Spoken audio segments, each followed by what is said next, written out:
Assalamualaikum warahmatullahi wabarakatuh. Izin memperkenalkan diri. Nama saya Hagiko Pusi Sinulinga dengan NIM 122140059. Di sini saya akan menjelaskan tentang rekursif. Seperti teman-teman tahu, rekursif merupakan proses memanggil dirinya sendiri dan merupakan suatu fungsi atau prosedur. Dalam rekursif sendiri, kita pasti memiliki yang namanya fungsi, di mana fungsi tersebut digunakan untuk kondisi untuk berhenti. Nah, teman-teman, rekursif ini sama halnya dengan kayak perulangan loop yang penggunaannya seperti for, while, dan while do, dan lain-lain.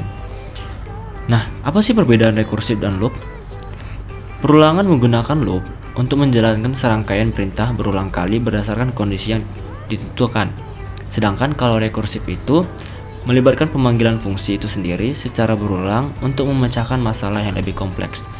Jadi kesimpulannya itu, kalau kita memakai rekursif itu lebih simple, lebih mudah untuk memecahkan masalah-masalah yang lebih kompleks dari penggunaan perulangan yang biasa. Oke. Nah, contoh penerapannya itu kita lihat. Contoh loop itu pada fungsi faktorial, integer faktorial integer n, bisa kita lihat bahwa jika n lebih kecil dari 0, maka dia akan kembali ke nilai min 1, dan jika tidak, n lebih besar dari 1, maka s sama dengan 1. Dan di sini kita pakai perulangan biasa menggunakan for. I sama dengan 2 dan i lebih kecil dari jumlah yang kita masukin tadi, n nya. Dan i plus S sama dengan S dikali N, dan dikembalikan nilainya ke S. Jika salah, maka dia akan bernilai 1. Nah, kalau kita memakai rekursif menggunakan fungsi faktorial akan lebih mudah daripada kita menggunakan perulangan biasa sebelumnya.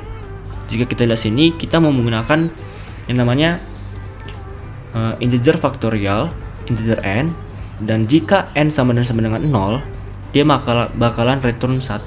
Nah, fungsi yang ini merupakan fungsi berhentinya dari perulangan, seperti kayak ini, seperti kayak i lebih kecil dari n. Nah, kalau di rekursif itu berhentinya pada saat n sama dengan 0, dan dia bakalan ke return 1, dan kondisinya akan langsung berhenti.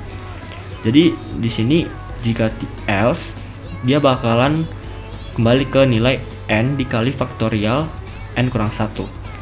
Jadi dia bakal kembali ke sini, namun n nya akan dikurangi 1.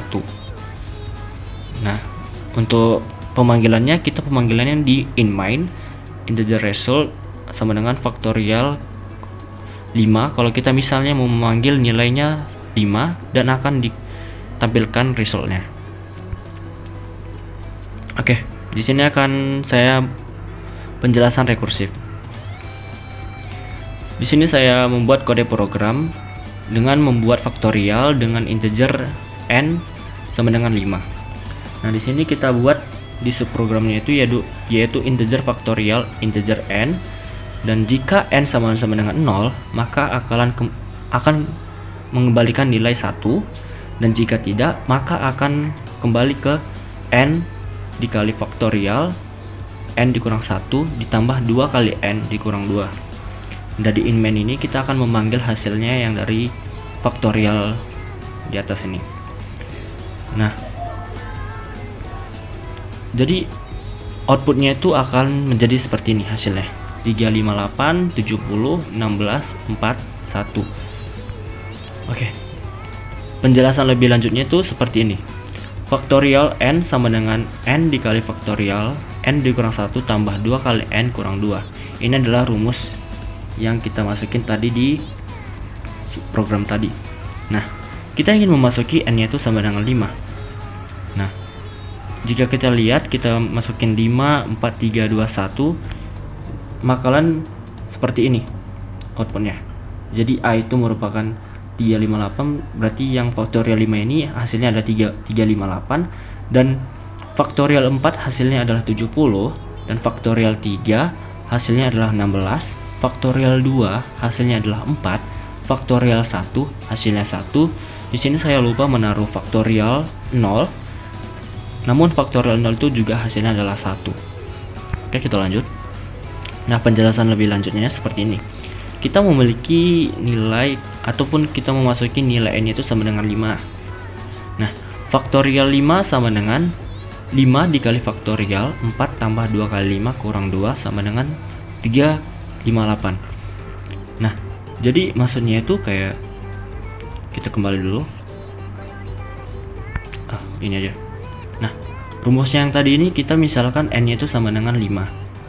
Nah, di sini akan n-nya 5 dikali faktorial 5 dikurang 1 berapa? 4. Maka 5 dikali faktorial 4 ditambah 2 kali n-nya tadi berapa? 5. 2 kali 5 dikurang 2. Nah, kalau misalnya faktorial 4, maka n-nya 4 dikali faktorial 4 dikurang 1 sama dengan 3, berarti 4 dikali 3 ditambah 2 dikali 2 kali 4 dikurang 2. Jadi dia bakalan seperti ini. Jadi 5 dikali faktorial 4 ditambah 2 kali 5 kurang 2. Kalau misalnya kita buat dari nih, faktorial 5 dikali faktorial 4 tambah 2 kali 5 kurang 2. Bagaimana hasilnya? Makanya 358. Kita lihat 5 dikali faktorial 4. Hasil dari faktorial 4 ini adalah 70. Maka 5 dikali 70 ditambah 2 kali 5 dikurang 2, maka hasilnya adalah 358. Begitu juga dengan faktorial 4. Faktorial 4 dikali faktorial 3. Faktorial 3 itu hasilnya berapa sih? Faktorial 3 itu hasilnya adalah 16. Maka 4 dikali 16 ditambah 2 dikali 4 dikurang 2 sama dengan 70. Dan seterusnya sampai ke faktorial 0. Jika faktorial 0, maka dia akan kondisinya akan berhenti seperti yang kita programkan tadi. Batasnya itu adalah 0.